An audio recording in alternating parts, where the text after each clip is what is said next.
Bismillahirrahmanirrahim.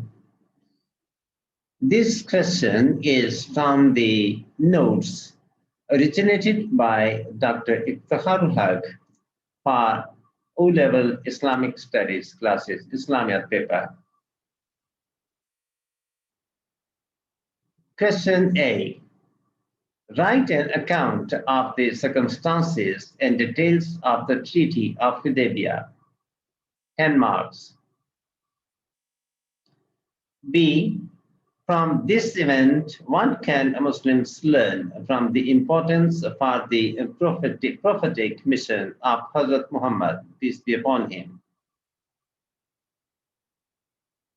This is a map of Treaty of Hudaybiyah. Dhul Qada, 6 AH, 15 kilometers from Makkah. Verily, we have granted thee a manifest victory. Surah Fatah, verse 1. Medina, 1400 Muslims. Hudaybiyah, Makkah. Peace for 10 years. Conditions of treaty. Peace for 10 years. One side, extradition.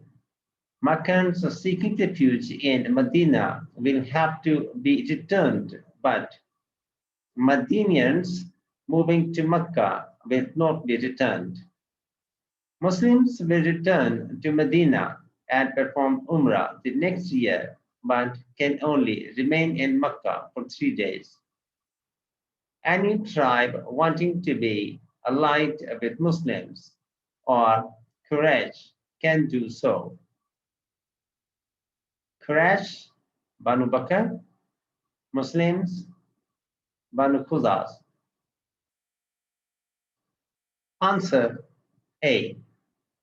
About a year after the Battle of the Trench, the Prophet ﷺ dreamed that he was entering for his messenger with, "You shall certainly enter the sacred mosque."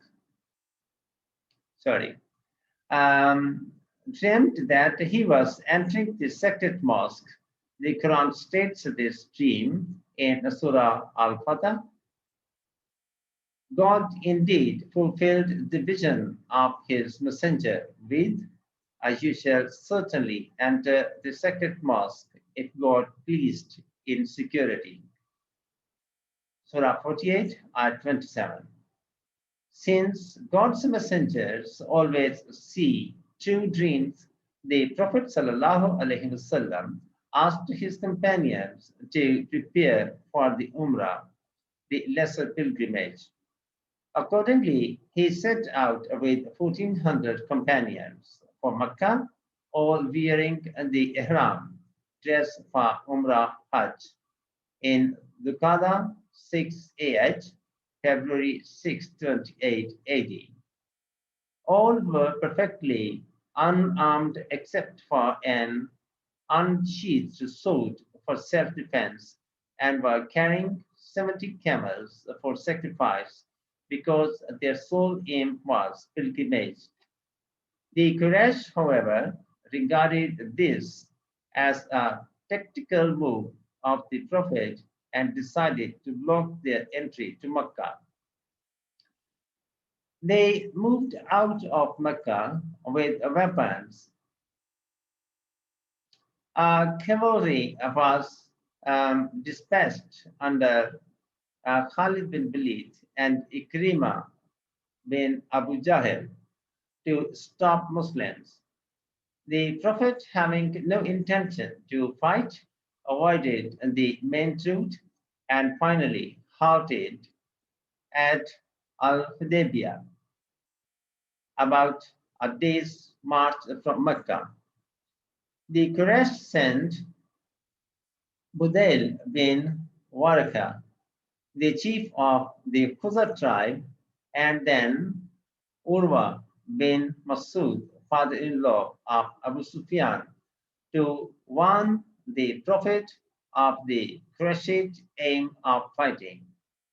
Urwa, talking in a candid way, held the Prophet's beard repeatedly, on which Hazrat Mughira bin Shuba threatened him of dire consequences. Both Urwa and Budail were quite impressed by the devotion and peaceful attire of Muslims. Then Hazrat Uthman radiallahu anhu was sent as he had tribal protection of Banu Umayyah. He was detained and it was rumored that he had been killed. The Prophet ﷺ on this took an oath from his followers, and the Quran refers to this in these words. God indeed was pleased with the believers when they swore allegiance to you under the under the tree. Surah 48, Ayat 18, Al-Fatah. The Prophet stood under a tree and extended his hand so that all his followers performed the bath on his hand. This pledge is known as the Bati Ridwan, or the oath of good pleasure. Soon Hazrat Usman anhu returned and the Makkans sent their leaders for negotiations, Suhail bin Amr and some other tribal chiefs concluded the treaty written by Hazrat Ali radiallahu anhu. When Hazrat Ali radiallahu anhu began to write with the Tasmiyah in the name of God, the merciful, the compassionate, Suhail bin Amr objected to it. He asked for writing the Meccan way of praising God. In your name, O God, the Prophet accepted it. Again, when Hazrat Ali wrote, Muhammad, the messenger of God, so he raised the objection that the pagans did not acknowledge Hazrat Muhammad as the messenger of God. He insisted on writing Muhammad, son of Abdullah. When the Prophet asked Hazrat Ali anhu to change the wording, he expressed his inability to erasing the phrase. Messenger of God, the Prophet identified the inability of Hazrat Ali anhu's intention and got the wording changed to himself. According to the treaty, a truce of 10 years was agreed. Both Muslims and Quraysh could make alliance with any tribe Muslims were to return that year and come for pilgrimage the following year. If anyone escaped from Mecca to Medina, the Prophet ﷺ was to send him back to Mecca, but the Quraysh were not bound to return any Muslim to Medina. The companions were not happy over the terms of the treaty, but Hazrat Umar radiallahu anhu expressed his concern rather loudly. The Prophet ﷺ, however, reassured him of God's help. When the treaty was being written, Abu Jandal, one of the persecuted Muslims in Mecca, reached Hudaybiyah and requested the Prophet ﷺ to protect him from the pagans. The Prophet ﷺ, however, kept his verbal promise about the terms of the treaty and sent him back. He prayed to God to help Abu Jandal. The Prophet, on the advice of Hazrat Salama, performed the rituals of Umrah and at Hudaybiyah by sacrificing camels and then set out for Medina. He consoled his companions by promising a victory in the long run.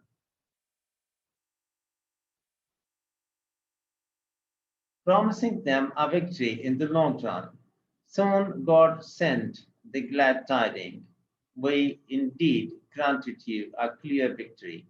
Surah 48, Ayat 1 Al-Fatah. The Prophet ﷺ recited this first of all to Hazrat Umar anhu, who was visibly cheered up. Answer B. Explaining the importance of the Treaty of Hudaybiyah. The treaty proved to be an important achievement of the Prophet ﷺ. Despite some of its apparently unfavorable clauses, the Prophet ﷺ made important gains during the 2 years following the signing of the treaty. He wrote letters to several non-Muslim rulers within and beyond Arabia, inviting them to the fold of Islam. Though some of them rejected his message, many embraced Islam. They included the Abyssinian king Najashi and rulers of Bahrain, Oman, Mahra, Hadramaut, and other small kingdoms around Mecca. Thus, Mecca began to be circled around a number of new Muslim states. He defeated the Jews in the Battle of Khabar and thus safeguarded Medina against the Jewish threat. In 7 AH, he performed Umrah accompanied by his 1400 companions and demonstrated the strength of the Muslims to the Meccans in the 3 days of their stay in Mecca. Abu Jandal and many other Muslims escaped from the clutches of the tyrant Meccans and set their camp on the coast of the Red Sea. From there, they began to raid the trade caravans of Mecca. All these developments added to the frustration and anger of the Quraysh, who would soon be losing patience and looking for the ways to break the treaty.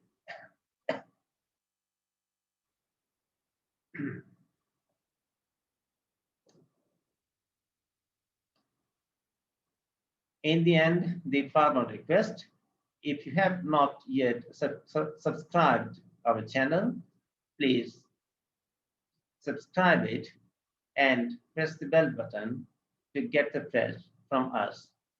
Thank you for watching. Have a nice time. Goodbye.